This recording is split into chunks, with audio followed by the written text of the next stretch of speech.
ще има големи успехи, но трябва да сме здрави, нищо друго. Здрави. И пожелаваме ви го. Да не тръгне по някакъв път такъв вече. Сега изкушенията са много на това време. Какво може да му отвлича вниманието? На кой? На Карлос. Препани камъните съм като на всеки млад човек. Ходи му се на дискотека, ходи му се на кръчма, ходи му се. Трябва да. Да една чаша не влияе. На 45 влияе. Карлос Насар, който отказа да спре на полицейски патрул, шофира без книжка и след употреба на наркотици получи и 3 години изпитателен срок. Според публикациите, щангистът е спрян принудително на пътя към Енар Поморие. Твърди се, че в колата му е намерено и топче марихуана.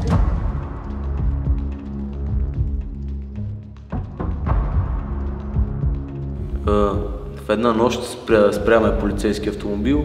Опита се да ме спря, аз продължих, не се подчиних, което последва гонка от близо 200 км. И още при спирането ми, тъй като угаснах за гориво, стана сбиване с полицията. Инцидентно, да. Давам си сметка, че давам лош пример и съжалявам за постъпката си и това, което мога да кажа. Дни преди това бях на едно парти и след партито бях взимал наркотици. След което ми беше излязло на теста за наркотици положителен. Не желая да коментирам.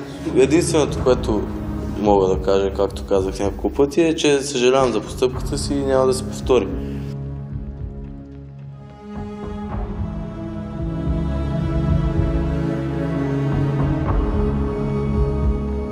Аз вече бях ударил дъното тотално и като финансова гледна точка, и като цялата България не можеше да ме гледа и да ме ненавиждаше.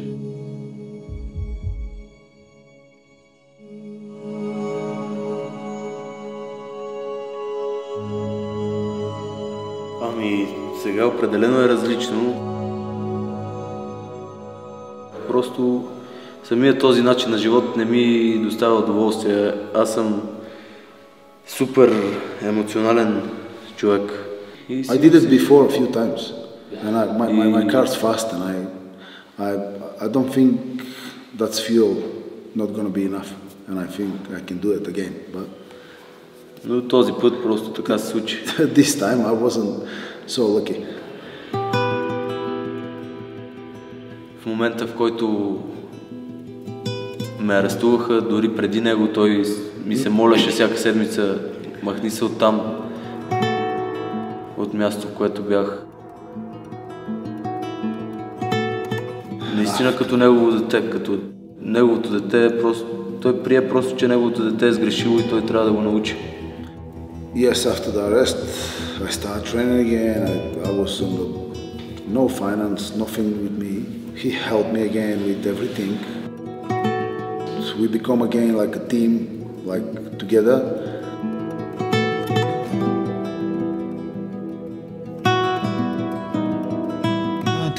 Не може да даваме обещания, защото някои работи не зависят от нас. Ние ще направим всичко, което трябва. Да става каквото ще. Ще стане. Някои работи не зависят от нас. Каквото е зависело от нас, сме го направили. Ще стане.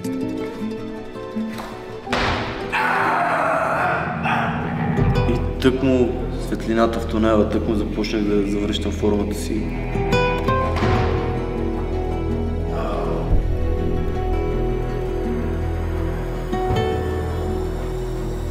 Точно преди състезанието Бог реши, че да си го прибера. He's the reigning world champion from the lighter 81 kilo category. He set a world record in that category last year, 208 kilos. Let's see what he can do. Not the start he wanted. Yeah, frustrated it was early. He knows it. Yeah. You know, he did arrive just maybe 2 days ago.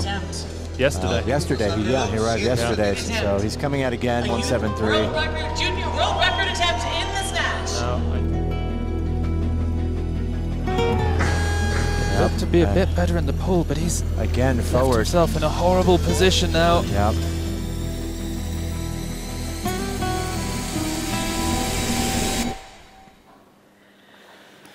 Wow. 24 часа. Аз тренирах точно тук в тази зала и той трябваше на другия ден да се запътва към мен. And I need him here to help me with my preparation for the World in Colombia. И точно тогава беше зима. Беше много студено, голяма мъгла и не се виждаше нищо. Той беше вече наблизо, беше може би на 20-30 минути от тук. В този момент той обърка пътя. След което той се отива в една гора и там засяда колата му. Звъни на мен, след което аз по най-бързия начин взех една кола от тук и тръгнахме надолу. И по пътя за надолу той спря да ми дига телефона. Колата му, неговата кола беше трудна за намиране, но все пак я намерих. Но той не беше в колата. Той явно се е бил опитал да продължи пеша. Намери го на няколко метра след беше паднал на земята. Не бих казал мъртъв, защото този човек не може да умре никога в моето сърце, но беше паднал на земята без никакъв... След което извиках бърза помощ или лекар. I don't know what to do and just I phoned the emergency.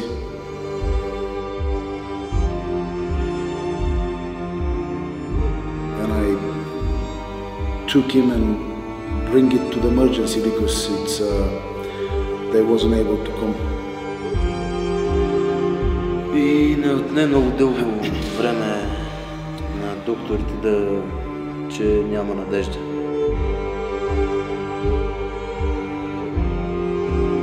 След което телефона му в джоба, който не спираше да звъни. И аз бях длъжен да съобщя на всички негови близки за трагедията, която сполетя.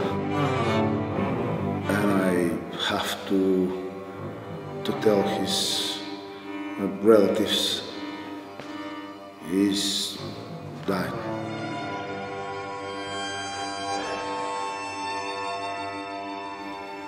Ами, освен това, аз нямаше как да пропусна неговото погребение.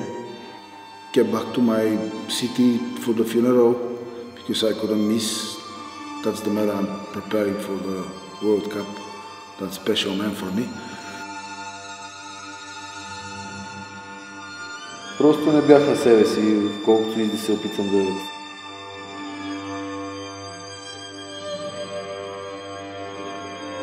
Това беше много трудно.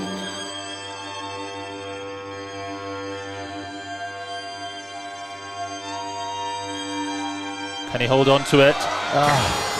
He cannot hold on to it. Carlos Nassar has not made a snatch in this 89 kilo A session. He's going to be absolutely devastated. He knows that he was primed to try and become a world champion again, and it's not going to happen. He does still have 3 attempts in the clean and jerk though. It's very possible that he's able to put that loss aside.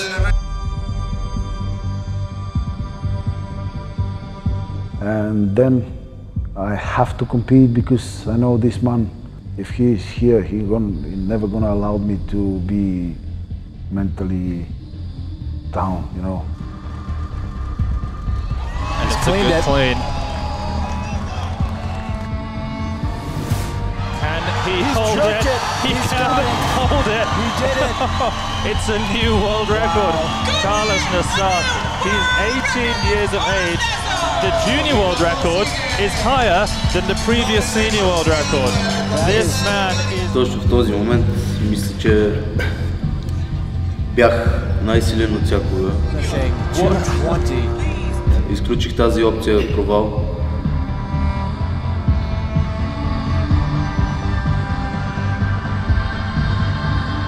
Просто вече твърде много бях се провалил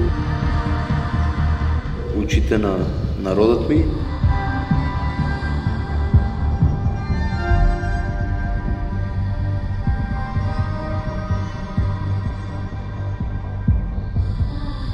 И въобще нито грам съмнение, че ще се проваля. На семейството ми и най-вече това беше момента, в който трябваше да покажа, че треньорът ми всъщност ме е научил на нещо.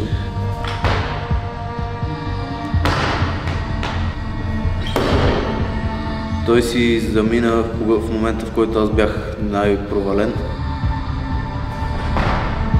И аз не мога да си позволя да го предам. Аз не съм предател.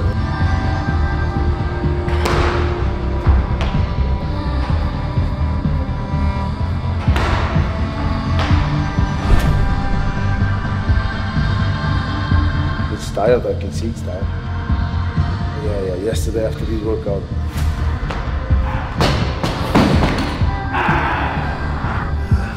Today morning workout.